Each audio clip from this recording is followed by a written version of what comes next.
Alright, haven't used the 360 in a while. So what the heck?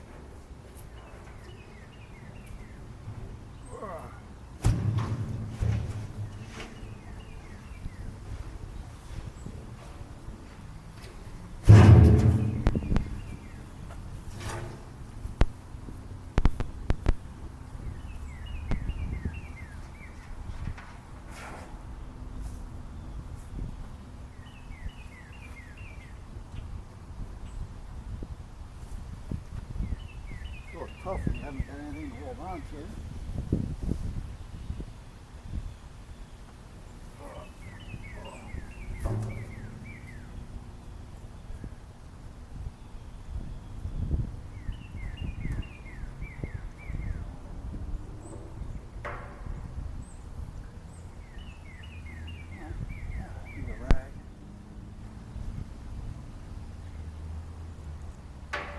I do have a rag around here. I thought I had a rag around here.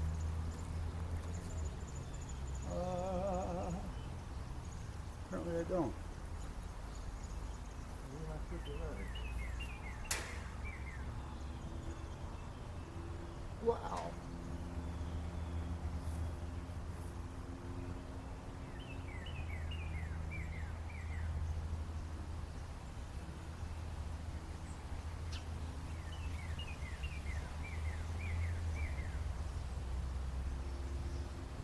Man, did I put that one on?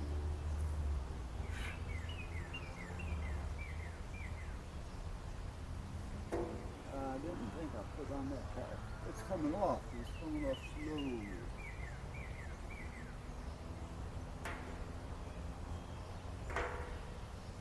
Get a pair of pliers.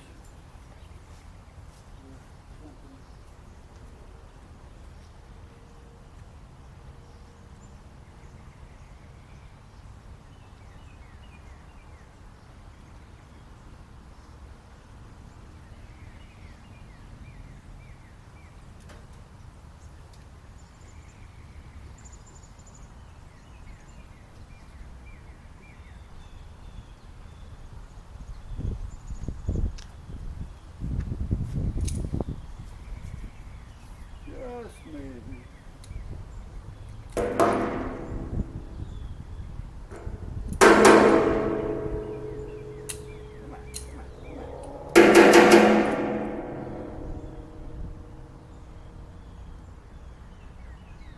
What did I do? Weld it?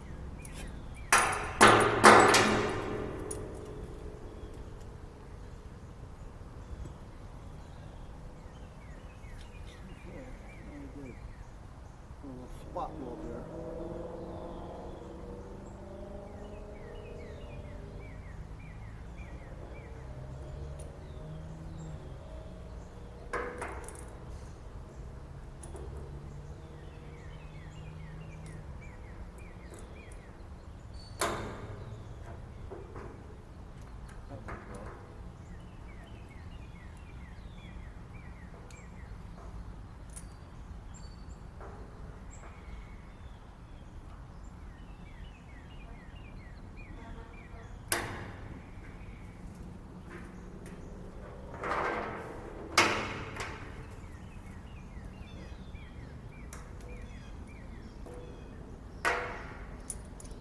Bag for an old man on that catch, huh?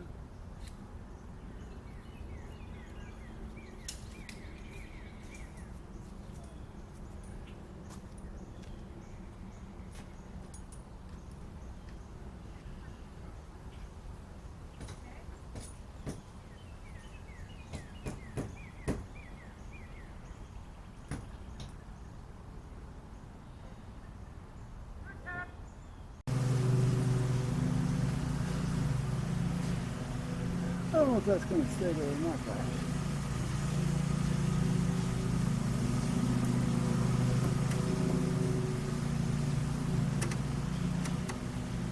You know what? Put it down here so I don't have to worry about it.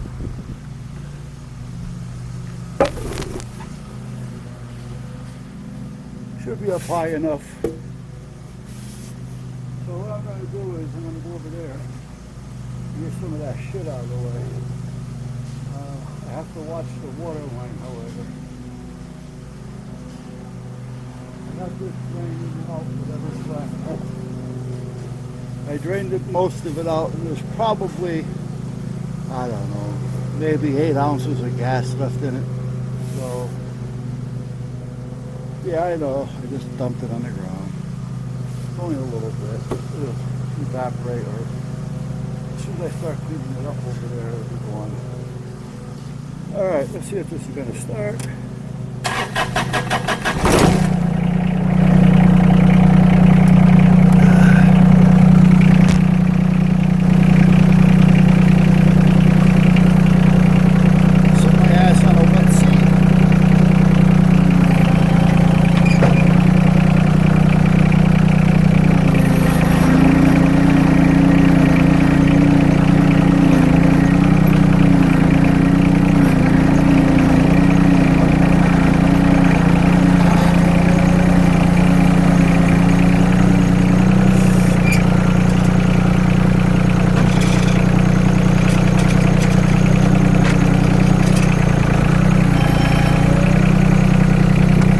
Tell you something, I don't know if you see it or not, but I've got a bike. I got one of those Chuck Norris something gyms, and I'll tell you what, there is a difference between those and the ones I see at these little sports centers and Walmarts.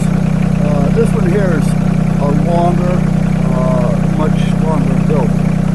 I have no problem with the 6.2 working on that thing. I did look around because there's a lot of them out there that are cheaper. Now, if you're a smaller statue and that fits your budget, anything is better than nothing when it comes to working out. But I got that. And that's probably 20 years old. And then I got the Bowflex, the old version, which if you're going to buy one piece of equipment, I say get the old version of the Bowflex. The wife and I, we bought that one back in 96, 97 maybe. And at the time I was 280 pounds. I started using that faithfully every night for a half an hour. I do push one night, pulls the next, legs one night. So every night for a half an hour, the wife and I both used that thing. And within a couple of months, I was down to 240 pounds. I didn't change my eating habits. I did nothing. Just that. And now that's been sitting out here. Geez, I can't even tell you for how long. 4 years maybe? Yeah. So I'm going to try to jump on it this year. I cleaned it up a little bit, but I didn't finish it. But for now, let's put you here.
This wasn't cheap when we bought it. It was just a little over $26,000. However, it is four-wheel drive. We do have a belly deck for it, which I really don't use. If I had known it was going to be a pain in the ass to take on and off, I wouldn't have bought it. I could have saved myself $2,000. So we bought the Cub Cadet because every time you take it off, you got to disconnect some of the fuel, not the fuel, the pressure lines. Then you got to hook them up to this, and you got to hook them up to that, then you got to hook them back up. You got to hook up the shaft, the dry shaft. I mean, it clicks in, but you got to crawl under to do it. It's a pain in the ass. A couple of years later, they came out with one that you can just drive over and it locks in. But the only thing that I feel that I'm missing, because it does everything that I need it to do. If you're running something and your back wheels come up a little bit, your blade that's usually flat will also lift with it. I'd like to have had the blade so I can have the hydraulics side to side as well as up and down. Because this way, if I was going on something where the tractor was a little crooked, but the land was straight, I would have been able to, cant the blade a little bit. But other than that, I mean, I'd buy it again if I had to. It's a nice unit. It works well. We've used the crap out of it. We bought that in 2006, late 2006. They delivered it in 2007. I think it was February. It was 2007 is when they delivered it. So I was going to get a plow for it. That's another $1,200 or $1,400. But you know what? The bucket works. I mean, the plow would be a lot easier because the bucket has a tendency of pushing it, and you're starting to push a lot of extra weight. Where the plow, you can divert the weight from the side. But it works. I bought a ballast bucket for the back so I can take the backhoe off in the wintertime if I want. However, I don't even know where the hell I have it. This was another $600 waste of money because I don't really use it. I don't even know where it is. Huh, it's a big green bucket. It is. Oh, it's over there. See what I mean? Now I can get back here and get all this cleaned out. And get all that cleaned out.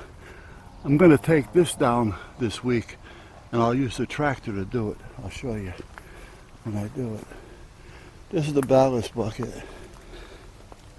It hooks onto the back, and it goes up and down, and it's empty right now. It's got a couple of the standoffs on it, but I should take it out of here and put it inside the shop here, because like I say, I think I used it 1 year. I took it and I filled it up with patio blocks. At first I tried filling it up with those test cylinders, and I checked the weight on them because they all have weights on them. And when I had it all done, I was up to like 400 and something pounds, 470 something. It was a long time ago. And I said, nah. I checked the weight on the backhoe. That's 680.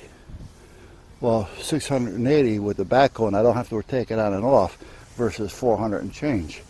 Then I figured, well, there's a lot of space in between all that as well, because the cylinders are round and there's a lot of empty space. So I tried doing it with fire bricks and patio blocks, and got up to almost 600, but still, I still have to disconnect. And believe it or not, I used that backhoe a few times to get myself out of things. So it's definitely a nice thing to have around.